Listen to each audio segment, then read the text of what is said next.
diseases. And when you hear tropical foods, there are those that grow on the beach, all those islands, those food that you eat there, if I'm getting that right. When I hear of the tropical diseases, my mind is thinking the things you get from certain areas, tropical areas. But yes, let's hear you. What are tropical diseases? Okay. Neglected tropical diseases, yes, as the name implies, can best be described as a group of parasitic and bacterial infections. Okay. These diseases thrives anywhere there is poverty. Okay. It thrives anywhere there is poverty. Okay. Neglected tropical diseases are diseases associated with poverty. Okay.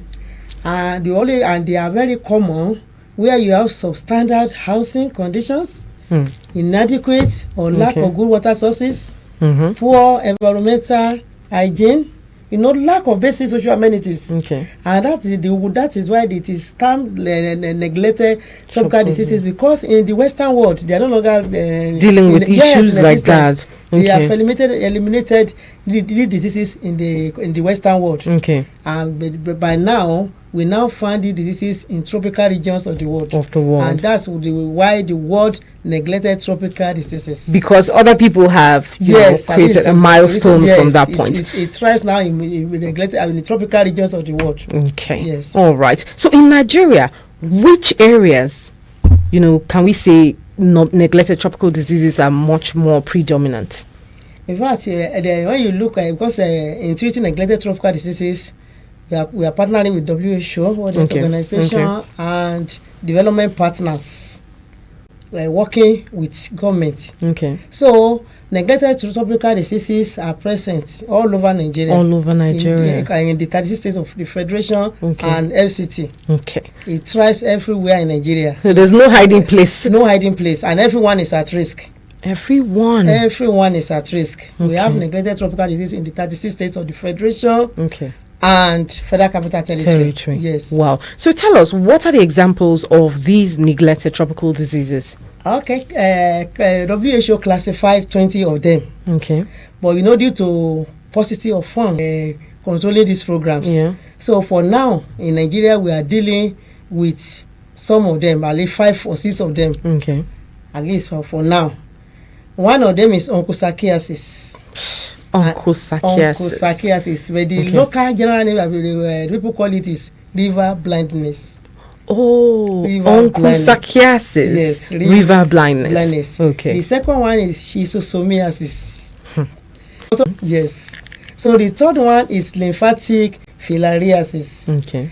And lymphatic filariasis manifests in elephantiasis. Everybody knows elephantiasis. It's whereby you see somebody's leg times 5 or 6 of a normal leg. Okay. And even for male, it also manifests in hydrosy, whereby the female, the male part is 5 of normal scrotum.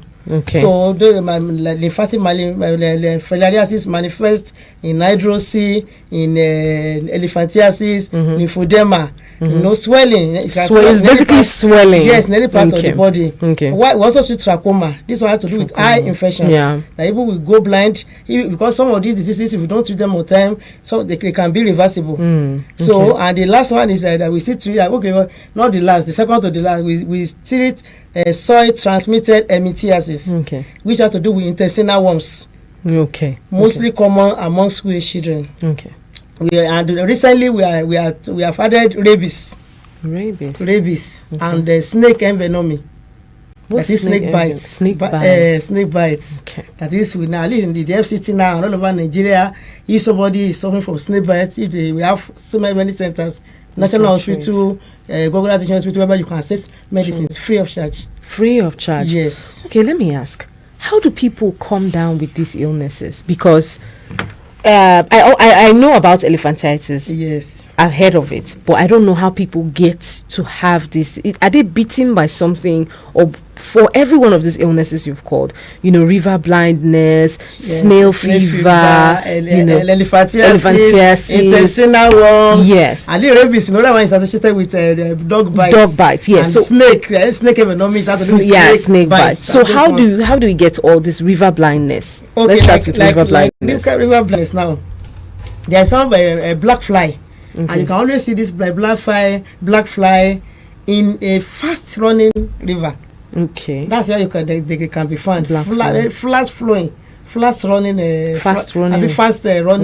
rivers. Okay. And that's where they can be found. And once the black fly has contact with human beings and the person is being bitten by this black fly, eventually the person will come down with onchocerciasis. Yes. That's river blindness. Okay. And that one, and in FCT, it is prevalent in all the 6 area councils of the FCT. Onchocerciasis. River blindness. Yes, river blindness is prevalent in all the 6 area councils. So this river blindness, does it affect the eye? Yes, now blindness, right? In our office we treat these diseases. If you are fortunate to access our medicines free of charge, even if you are bitten by black fly, you may never come down with it. Oh. Yes. So it's like a vaccination? No. We use the medicines. Okay. We call it preventive chemotherapy. So anybody can access this medicine? In fact, we go to communities once in a year to treat community members free of charge. Free of charge. Okay. So for schistosomiasis, this one, snail fever. Okay. School children are mostly affected. Okay. They go to rivers, especially in the rural areas. They go to rivers to swim, to bathe, to fish, to do a lot of things, to wash their clothes. And how did they get schistosomiasis? In most rural communities, they do what we call short puts. Yes. Open defecation. Yes. Okay. So once they go there, they do open defecation and they leave. This one, in various communities, and they will leave all this defecation, all these feces, and they go their way. When rain comes, rain will wash this feces into the rivers, and people will go to the same river. And meanwhile, there's a vector in that river, snail. Okay. It's a snail, and once this thing, if anybody is infected with this after defecation, and the person has left the place of the defecation, and after some time, maybe rain falls, and you go to the river, where there's also a vector waiting in that river to collect. To collect the infection. So when people come to the river to bathe, to wash, to fish, so this snail harboring this infection will prick the skin of that person. Yes, without knowing, you not know that this is at all. And this thing can be in your and according to research, within 48 hours it can produce up to 1.2 million eggs within 48 hours. So along the line, the person will be living a normal life. The person beating will be living a normal life, but along the line, the person will now come down with urinating blood. So these are the symptoms of snail fever. Yes, one of the symptoms, urinating of blood. And it's most common among school children because they are at high risk. Okay. Yes, they are the targeted. In fact, we go to schools every year to treat school children because they are mainly at risk because they go to rivers. They involve in a lot of high risk behavior. Okay. So it's manifested at times fever, tingling sensation, urinating of blood. And for elephantiasis, mosquito is just a vector. Mosquitoes? Yes, mosquitoes. But the only difference is that this particular mosquitoes carries worms. Oh. Okay. Yes. So therefore, is the mosquito that is responsible for malaria fever is the one that is responsible for lymphatic filariasis, but this one carry worms. And one thing with before you know it, the whole place because it's blood. Yes. But how can you treat these elephantiasis? Okay, because I know lots of Africans come down. And the last one is soil transmitted ehrlichiasis, which is intestinal worms. And how do children go? How do they come about it? If groundnut falls on the ground, they pick it. And if the biscuit fall on the ground, and because they are mainly at risk because they pick things from the left city. So we have two approaches. We use a preventive chemotherapy. preventive chemotherapy has to do with treatment with medicines. These medicines are given to us freely by WHO. Okay. So we go to communities, also give to community members free of charge once in a year. Okay. We treat for like last year in the FCT, we treated for schistosomiasis, onchocerciasis, lymphatic filariasis, and soil transmitted ehrlichiasis in schools and in communities. Yes, so we use medicines, but in some cases, because I said we have two approaches now, we use a preventive chemotherapy, which has to do with the use of medicines. But for those people who has the real manifestations of these medicines now, you know, like somebody who is bitten by black fly and there is no intervention, you know, that one can lead to irreversible blindness.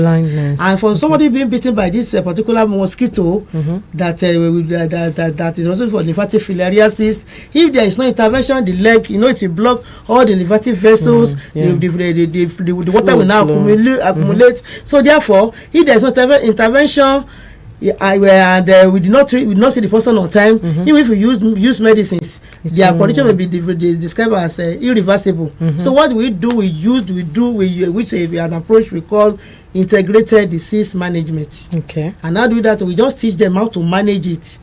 You know, how to wash the legs in order to prevent infection. And but for men who may be suffering from a large scrotum as a result of this bite of mosquito, they have hydrocy. And whereby they have their private part is enlarged, a large scrotum.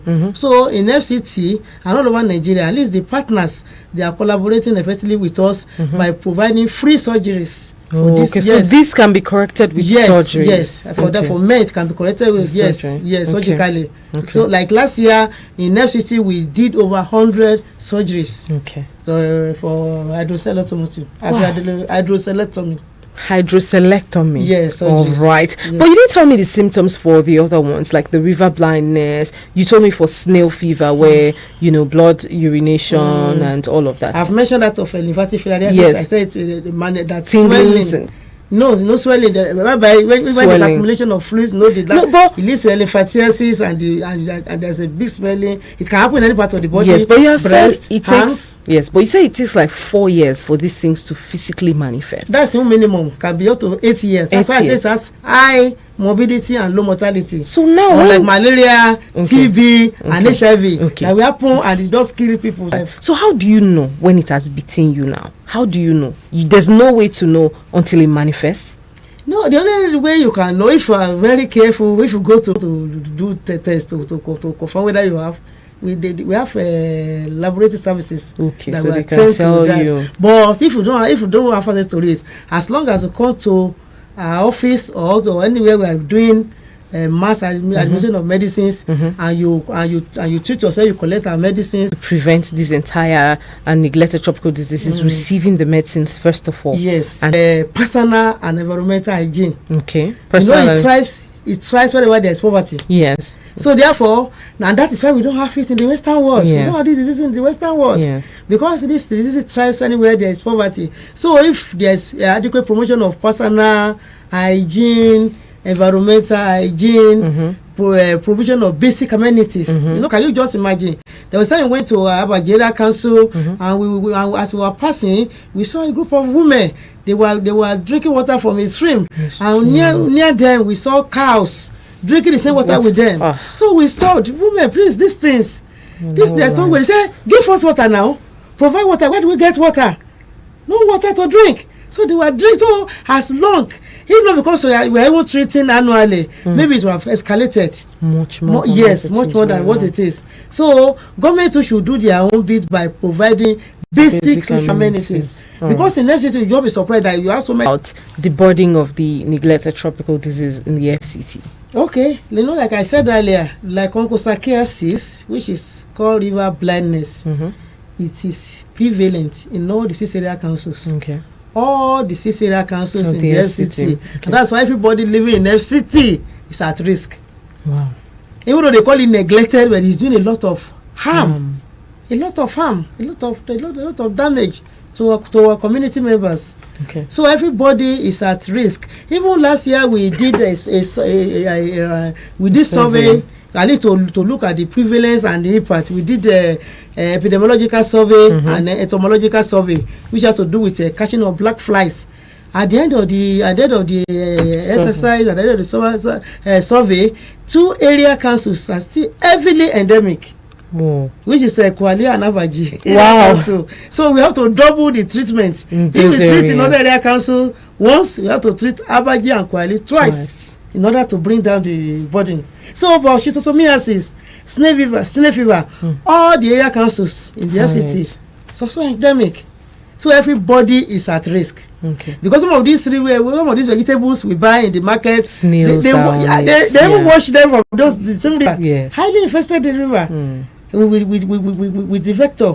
So schistosomiasis, all the 6 area councils are endemic for schistosomiasis. Snail fever. Snail fever. For lymphatic filariasis, which manifests in hydrocele and lymphatiasis, only 4 area councils. Okay. AMAC is not endemic, and Kwali. Okay. Not that we don't have pocket of cases, but it's not as high as the other 4 area councils. And for soil transmitted emithiasis, which I describe as intestinal. So everybody is at risk, and yet they call it neglected. That's my confusion here. If something is neglected, means it's not prevalent, and it doesn't occur very often. But with the statistics that we have right now, it is very prevalent in some of these communities. Very so prevalent. It should not, regardless of the fact that the name is called neglected. It should not be neglected. Your children, your wards, regulate how they pick something up from the ground. And since you have children,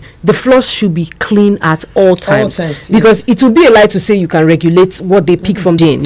So once you are able to tidy that, at least you can control the level of dirt or whatever it is in your environment, so that your wards can stay safe. Thank you so much, Ma, for joining us on the show. Right, guys, we have been hanging out with Dr. Ogundipe Eunice Bossede, and she is the FCT coordinator for neglected tropical diseases and a staff of the Federal Capital Territory Administration, Health Services and Environmental Secretariat, Public Health Department. And if you're just joining us, we have been creating awareness and sensitization of the general public on neglected tropical diseases. Thank you so much for joining us, Ma.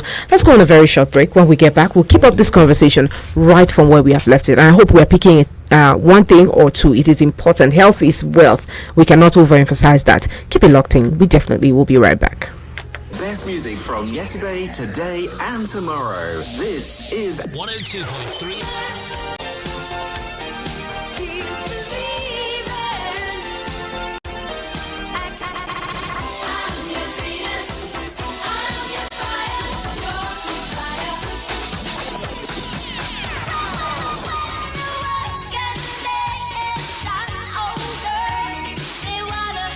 Eagles 102.3.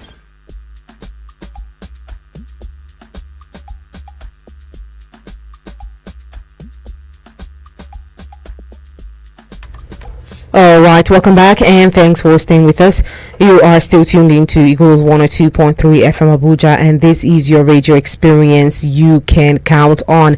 And right, if you're just joining us, it is the Mind and Body segment of the show. Mondays, we are dedicated to keeping us updated about health practices, diseases, and everything we need. Dr. Ogundipe Eunice Bossede, the FCT coordinator for neglected tropical diseases, seated right here in the studio with us, and we have been creating awareness and sensitizing the general public on the neglected tropical diseases. Now, the theme for all the 36 states is what I am, and the FCT as well. The fact that it is very prevalent in these areas is the reason I am, I'm just very worried, because there's no escape route. The only thing you can do now is to upscale your personal hygiene so that you can stay safe. Thank you so much for joining us, Ma, on the show. Thank you. Now let's move on to talk about the strategies for the control and the elimination of the neglected tropical diseases. We go to communities all over FCT. Okay.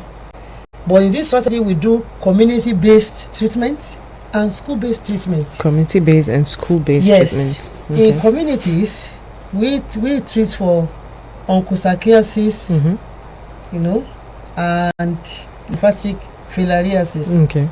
And we treat as from age 5 to 14 years. Age 5 and above. Okay. In communities. Okay. Treat for onco and lymphatic education department. Okay. We also involve NAPS, National Association of Private School Proprietors. Okay. So we collaborate with them, with military school and paramilitary schools. We do what we call meeting. Tell them what we want to do, that we are going to schools and we need your involvement. Okay. So what do? They give us teachers. Okay. From primary or public and private schools. We train these teachers. When they go back to their different schools, they do TOT, training of the trainers in their various schools. So we hand over our medicines to them. So they are the one that will treat their pupils. Right? Because these pupils, they know them. Okay. They will write to parents, please, we need consent notes. Pupils, they know them. Okay. They will write to parents, please, we need consent notes. Okay. Do we treat your child or not? So parents will respond. So on the agreed date, teachers move from class to class. Then they treat their their pupils for us. Okay, so you have to follow the structure. Yes. Okay. Because if you don't use that structure, if you don't use teachers, it will not sell. Okay. Because me as a parent, nobody can let my child from anywhere. Yes. So my child should take no. Okay. But this one now, we involve both the Universal Basic Education Department and the NAPS, National Association of Public and Private Schools, in the FCT chapter. Right. So for to all the traditional leaders in all the villages across the 6 area councils, telling them what we do. And we now tell them we need responsible people from various communities who will help us administer medicines. Okay. These are indigenous people. So that they can feel included in the... Yes, not like me, I can't dress like this now. I move to Kushingo and say, come and take medicine. They will not listen to me. Yeah. So the village heads will look for responsible people, indigenous people. From membership of the program comes in now. Yes. Because we make sure we don't go to villages, we pay advocacy visits, we attend the traditional leaders meetings, we let them, we sell everything we have to them, and they are fully involved. So we are making progress because of this involvement of traditional leadership of communities. So they give us, and we call this set of people that help us treat in various communities, we call them community directed distributors, CDDs. Community directed distributors. Yes. All right. So they move from house to house and people respect them. People accept them well. Why? Because they are well known to them. So the response has been quite encouraging. Yes, it has been quite encouraging. All right. So for people listening now, they probably might have a question or two that they might want to ask you. And guys, I think it's time to take advantage of the resource person we have right here in the studio in case you have questions and confusions about the conversation we've been having right here in the studio. The phone lines will be open right now on 090-7353-0044 or 090-8766-8888. On WhatsApp it is 090-9705-4450. In case you have any questions you want to ask, you're confused about something we have been talking about right here on air about the neglected tropical diseases, please avail yourself the opportunity to ask these questions now that we have someone who is professionally in the field to answer your questions. Thank you so much again, Mrs. Bosede Eunice, for joining us in the studio. So let's move on to the preventive measures to curb the spread of neglected tropical diseases, because we have talked about maintaining personal hygiene and all of that. What other measures can be put in place to ensure that we prevent the contacting of these tropical diseases? Okay, at least in addition to promotion of environmental and personal hygiene, mass administration of medicines, adequate health promotion is also very, very important. Health education is on the ground and the step on the sham. Okay, just hold that thought for a bit. Let's attend to someone here. Hello, good morning. Hello, good morning. Yes, good morning. Welcome and thanks for joining us on the show. My name is Maria. I am the person. Noye? Oh, yes. All right. Thank you so much, Noye, for joining us on the show. Yes, that medicine I'm talking about, I'm not sure that the medicine applies to, is it all over Nigeria or there's a particular place that they are using the medicine for? So she said... I never saw this medicine, the medicine I've reached the other state. Is there some parts that are getting the medicine and some people that are sitting and some areas are not going. Okay, so if I get you correctly, is the medicine across the country? Because are you in Anambra State right now? No, I'm Abuja now, but before I left the village, I never heard this type of information before. Okay. All right. I'm sure. Where in FCT are you? I'm Few things to say to you. Just keep it locked in. okay, thank you. All right. Thank you so much for joining us on the show.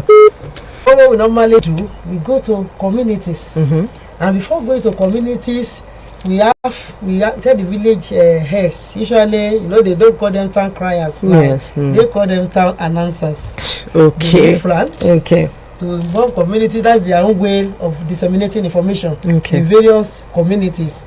But one of the challenges we also have, some of the indigenous people, like if I ask a Gbagi woman to distribute the medicines, we discover that in most cases they go to only Gbagi houses. So we are doing something seriously on this issue. So maybe where she lives now, if we have somebody like that who is a Gbagi and we only treat only Gbagi Yes. Hello. It may not. Yes. Good morning. Welcome and thanks for joining us on the show. Okay, this is speaking from Jahi. Oh. So my can we like introduce? I believe we use chemical to treat them. Okay. You go to river sources. Treat the river. Yes, and treat. But one of the fear is that it may also kill the ecosystem. So, but we are still on it. It's not fumigation, but it's vector control that we can use as a preventive measure to at least to bring it to the BRS minimum. At least like in the FCT, we went around all the 6 area councils. At least where we have the high burden, like I said earlier, is Abaji and Kwali. So meaning that we are making progress. Before it was heavily present in all the 6 area councils. 6 area councils. All right. So I didn't get to hear his name, but fumigation might not be because how many places? Because you did mention that these flies you would find them in fast running rivers. Yes. So it's not like a residential place. You have to go there. Yes. Inside forest. Yes. So to treat, but you're talking about the vector. How soon, is that going to be done? Is it actively in process? Yes, actively in process. Because it goes beyond FCT. It has to be a national program. So, but they're making progressive move. Okay, so if you want to leave some final words with the listeners out there, let's hear you. Okay, like I was saying earlier, we must. I want to disabuse the minds of community members that they must not attribute some of these diseases to witches, wizards, ancestral spirits, hereditary causes. Because we've heard it. A woman suffering from elephantiasis, and we told her we have medicines free of charge from WHO. Can we treat you? Let's help you. She said no. It's the work of our enemies. Back to sender. So I'm telling community members that I want them to disabuse their minds that some of these things they are suffering from, we have medicines free of charge, and they have nothing to do with witches and wizards. Okay, so you're putting that out there as much as possible. All right. Say for instance now there's someone who, at least for now, we don't really have a centralized number.